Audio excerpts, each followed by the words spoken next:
महाअवतार नरसिम्हा, जो कि परम पूज्य श्री विष्णु के चौथे अवतार हैं, इनके ऊपर हाल ही में एक मूवी रिलीज़ हुई है, जिस मूवी ने बॉक्स ऑफिस में धमाल मचा दिया है।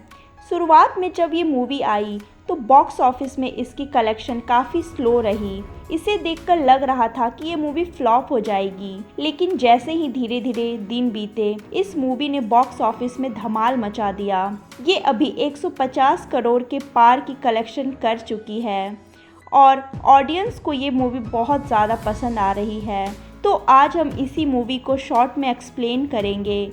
अगर आप चैनल में नए हैं तो हमारे चैनल को सब्सक्राइब करें और नई वीडियोस को देखने के लिए हमारे चैनल के साथ जुड़े रहें। तो चलते हैं इसकी स्टोरी की तरफ। मूवी की शुरुआत होती है जहां हमें कश्यप नाम के एक बहुत बड़े ऋषि मुनि को दिखाया जाता है। उनकी बहुत सारी पत्नियां होती है, जिनसे महर्षि कश्यप ने हर तरह के प्रजाति को जन्म दिया था। जहां मूवी में हमें महर्षि कश्यप की एक पत्नी धिति दिखाई गई है, जो कि थोड़ी जिद्दी और बहुत बुरे स्वभाव की थी। धिति का अब तक कोई बच्चा नहीं था।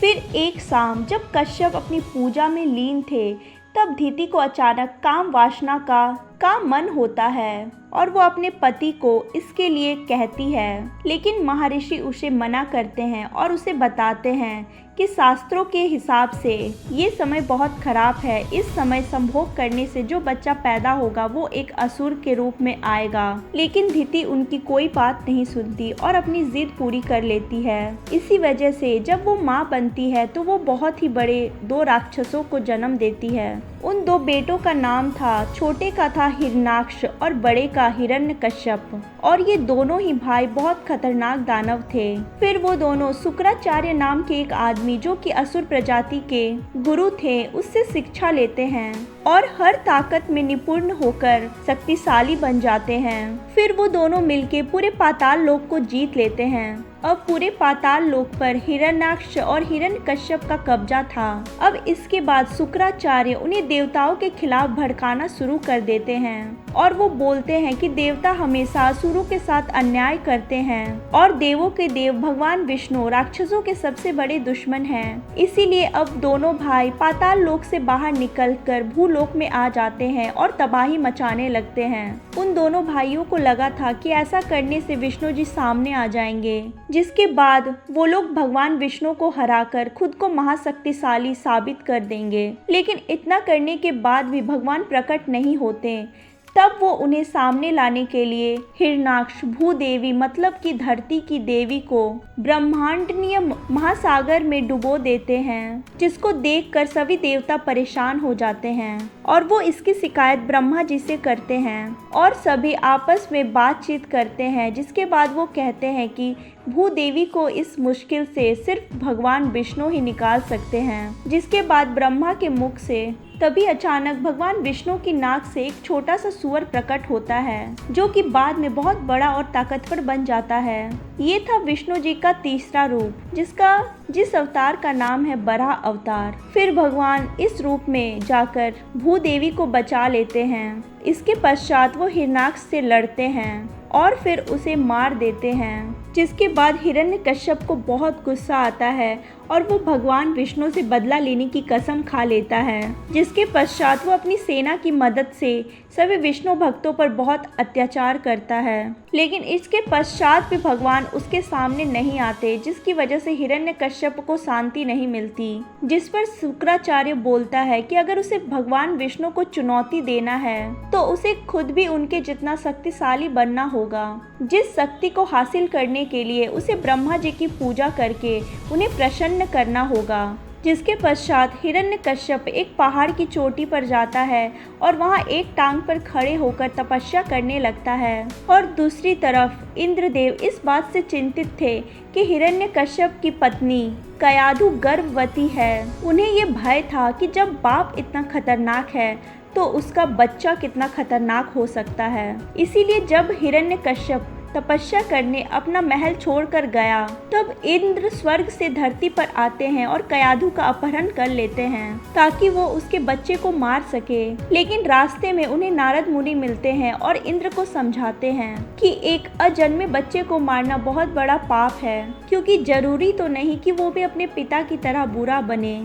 और कयाधु भी एक अच्छी औरत थी, इसलिए उसका बच्चा भी अच्छा हो सकता है। इसी वजह से इंद्र उसे छोड़ देते हैं, जिसके बाद नारद उसे एक आश्रम में ले जाते हैं जहां वो उसे धर्म की शिक्षा देते हैं और भगवान विष्णु का गुणगान करना सिखाते हैं। और ये सारी बातें कयाधु के पेट में पल रहे बच्चे पर भी असर करती है और वो जन्म से पहले ही भगवान विष्णु का भक्त बन जाता है। उधर हिरण्यकश्यप काफी लंबे समय से तपस्या कर रहा था, जिसकी वजह से उसका बहुत बुरा हाल हो चुका था। वो सूख कर हड्डी की तरह हो गया था और पहाड़ में ही जम गया था। तभी उसकी उपासना से प्रभावित होकर ब्रह्मा जी उसके सामने प्रकट हो जाते हैं और वो उसे वरदान मांगने के लिए कहते हैं, जिस पर हिरण्यकश्यप महाशक्तिशाली बनने और अमर होने का वरदान मांगता है। शक्ति तो उसे मिल जाती है, लेकिन ब्रह्मा उसे अमर नहीं बना सकते थे, जिसकी वजह से हिरण्यकश्यप एक ऐसा वरदान मांगता है जिससे कि वो मौत को हर हाल में टाल सके।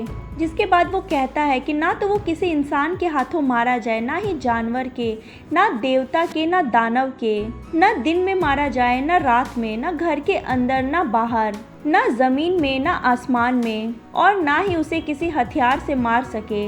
जिसके बाद उसकी ये इच्छा पूरी हो जाती है और तब से हिरण्यकश्यप और भी ज़्यादा ताकतवर बन जाता है और वो खुद को भगवान समझने लग जाता है। फिर वो तीनों लोक में आतंक मचाता है, स्वर्ग के देवताओं से लेकर जमीन में रह रहे मानवों तक। वो सबको काफ़ी परेशान करता है। वो स्वयं को भगवान घोषित कर चुका था और विष्णु भक्ति बंद करवाकर वो खुद की पूजा हर जगह करवा रहा था। जो लोग भगवान विष्णु का नाम लेते हैं या फिर हिरण्यकश्यप की पूजा नहीं करते, वो उन लोगों पर बहुत अत्याचार करवाता था। इसके पश्चात भी जब भगवान विष्णु प्रकट नहीं होते तो हिरण्यकश्यप को लगता है कि वो अब इतना ताकतवर बन चुका है कि भगवान विष्णु भी उसके पास आने से डर रहे हैं। लेकिन सच तो ये था कि भगवान विष्णु उसे सुधरने का मौका दे रहे थे, क्योंकि उसके पाप का घड़ा अभी तक भरा नहीं था। और सबसे बड़ी बात कि हिरण्यकश्यप अब तक भगवान को सिर्फ एक शक्तिशाली योद्धा समझ रहा था। अभी तक उसे ये ज्ञात नहीं था कि ईश्वर या परमात्मा का मतलब है पूरा संसार, जिसमें पूरी सृष्टि शामिल है। इसलिए भगवान से दुश्मनी का मतलब है खुद का नाश। इसी तरह हिरण्यकश्यप अपने ताकत के नशे में चूर हो जाता है, लेकिन उसे नहीं पता था कि उसकी बर्बादी का बीज उसके ही घर में पल रहा है। फिर कुछ समय बाद कयाधु को एक बेटा पैदा होता है, जिसका नाम था प्रहलाद। हिरण्यकश्यप को लग रहा था कि उसका बेटा उसी की तरह भगवान से नफरत करेगा और उससे भी खतरनाक राजा बनेगा। लेकिन प्रहलाद अपने पिता और पूरे राक्षस समाज से बिल्कुल अलग था। वो बहुत कोमल, दयालु और धार्मिक प्रवृत्ति का था और वो हर वक्त विष्णु भगवान की भक्ति में विलीन रहता था। लेकिन ये बात अब तक हिरण्यकश्यप को मालूम नहीं थी। लेकिन धीरे धीरे दिन बीतते हैं और प्रहलाद 5 साल का होता है, और जिसके पश्चात उसकी ये भक्ति सबको धीरे धीरे दिखना शुरू हो जाती है और उस पर से वो अपने दोस्तों को भी विष्णु पूजा सिखा देता है। और जब ये बात हिरण्यकश्यप तक पहुंचती है तो वो पहले प्रहलाद को प्यार से समझाता है कि वो किसी और की पूजा ना करे, बल्कि अपने पिता को ही भगवान माने। लेकिन इसके बावजूद भी प्रहलाद उसकी बात नहीं सुनता और वो हर वक्त भगवान विष्णु के भक्ति में विलीन रहता था, जिसकी वजह से हिरण्यकश्यप को चिढ़ होने लगती है। जिसके पश्चात हिरण्यकश्यप उस पर कठोरता बरतता है, लेकिन फिर भी जब प्रहलाद अपनी जिद से पीछे नहीं हटता, तब जाकर हिरण्यकश्यप उसे मृत्यु दंड देने के लिए कहता है। फिर सिपाही उसे मारने के लिए ले जाते हैं, लेकिन जब सिपाही उस पर हमला करते हैं तो उन पर कोई भी हथियार का वार नहीं हो रहा था, जिसकी वजह से प्रहलाद बच जाता है, क्योंकि भगवान विष्णु उसकी रक्षा कर रहे थे।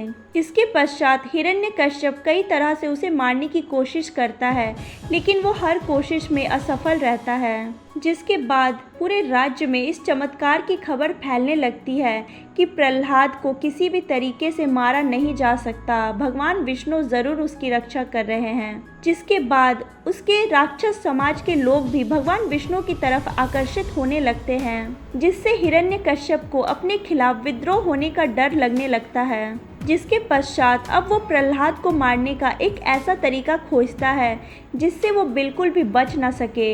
हिरण्यकश्यप की एक बहन थी होलिका, जिसे आग से ना जलने का वरदान मिला था।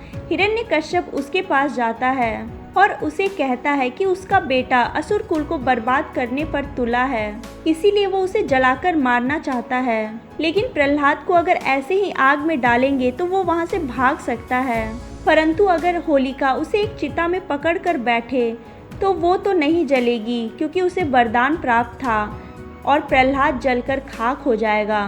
फिर हिरण्यकश्यप अपनी इस चाल पर अमल करता है, जिसके पश्चात वो एक बहुत बड़ी चिता बनाकर उसमें प्रहलाद और होलिका को एक साथ बैठा देता है। लेकिन इस बार भी प्रहलाद को कुछ नहीं होता, उल्टा होलिका जलकर मर जाती है, क्योंकि उसने अपने वरदान का गलत इस्तेमाल किया था। जिसके पश्चात हिरण्यकश्यप बहुत भड़क गया था और इसीलिए वो अपने सैनिकों को प्रहलाद को बहुत दूर ले जाकर समुद्र में फेंकने के लिए कहता है। जिसके पश्चात प्रहलाद को एक बहुत बड़े से सागर में बांध कर फेंक दिया जाता है। लेकिन प्रहलाद जैसे ही समुद्र की गहराइयों में पहुंचता है, तभी वरुण देव यानी जल देवता वहां आकर उसे बचा लेते हैं और समुद्र के किनारे ले जाते हैं, जहां प्रहलाद बिल्कुल अकेला पड़ जाता है और वो भगवान से मिलने की प्रार्थना करने लगता है। जिसके पश्चात भगवान विष्णु वहां प्रकट होते हैं और वो प्रहलाद को बोलते हैं कि वो उसकी भक्ति से बहुत प्रसन्न है, इसीलिए वो उसे कोई वरदान देना चाहते हैं। लेकिन प्रहलाद उनसे बस इतना आशीर्वाद मांगता है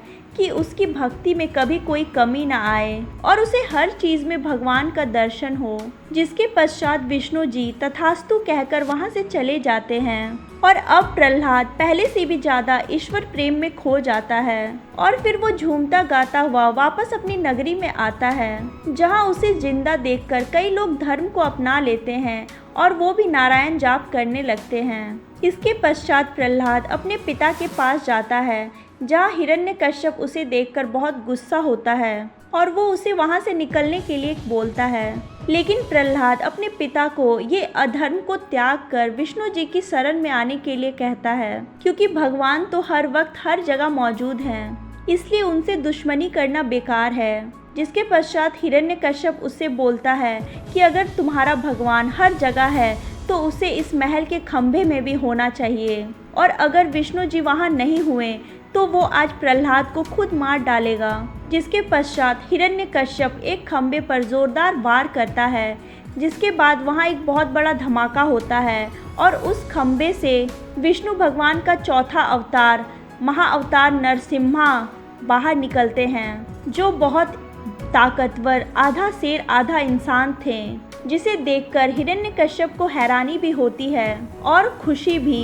वो मन ही मन सोच रहा था कि आज वो विष्णु का अंत कर देगा, इसीलिए वो अपनी पूरी शक्ति से नरसिम्हा से लड़ना चालू करता है। फिर उन दोनों की काफी देर तक बहुत खतरनाक लड़ाई होती है, जिसके पश्चात हिरण्यकश्यप कमजोर पड़ने लगता है और वो इसी वजह से महल से भाग जाता है और अपने सिपाहियों को नरसिम्हा को मारने बोलता है। लेकिन भगवान कुछ ही देर में उसकी पूरी फौज को खत्म कर देते हैं। जिसके बाद वो हिरण्यकश्यप की तलाश में जंगल में जाते हैं, जहाँ से वो उसे उठाकर अंतरिक्ष में फेंक देते हैं। तब हिरण्यकश्यप अपनी जादुई शक्ति का इस्तेमाल करके एक विशाल रूप धारण करता है और खुद को सबसे महान और शक्तिशाली कहता है। पर तभी भगवान उसे अपना विष्णु रूप दिखाते हैं, जहाँ वो पूरे ब्रह्मांड में समाये हुए थे और उनके सामने हिरण्यकश्यप कुछ भी नहीं था। फिर विष्णु जी हिरण्यकश्यप को छोटा करके उसके महल में फेंक देते हैं और खुद वहाँ नरसिम्हा वाले रूप में आते हैं। यहाँ हिरण्यकश्यप काफी कमजोर हो चुका था, लेकिन उसे यकीन था कि वो मरेगा नहीं,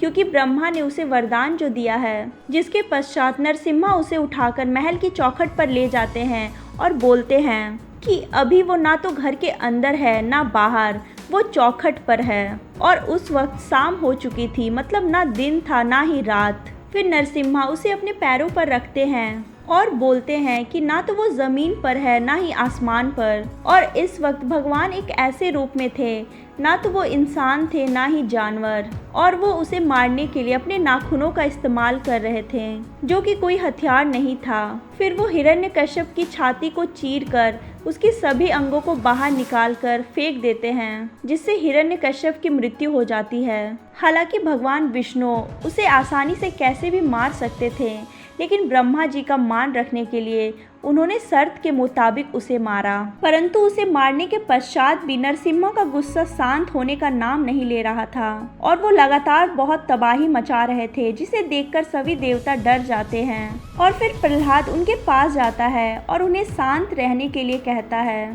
तब जहाँ भगवान प्रहलाद को देखकर शांत होने लगते हैं और उनका गुस्सा कुछ ही देर में ठंडा हो जाता है। इसके बाद वो प्रहलाद को अपनी गोद में उठाकर कहते हैं कि वो उनका सबसे बड़ा भक्त है, जिससे वो बहुत प्रेम करते हैं। प्रहलाद को हमेशा याद रखा जाएगा और उसकी पूजा की जाएगी, जिसके पश्चात प्रहलाद को उस साम्राज्य का नया राजा घोषित कर दिया जाता है। फिर वो धर्म की स्थापना करके न्याय से शासन करता है, और इसके साथ ही ये मूवी यहाँ पर खत्म हो जाती है। तो दोस्तों, आपको ये मूवी कैसी लगी? ये थी महाअवतार नरसिम्हा मूवी की एक्सप्लेनेशन। अगर आपको मेरी एक्सप्लेनेशन अच्छी लगी हो तो इसे लाइक और शेयर ज़रूर करें, और ऐसी ही इंटरेस्टिंग वीडियोस देखने के लिए हमारे चैनल को सब्सक्राइब कीजिए। तब तक के लिए bye bye. Thanks for watching.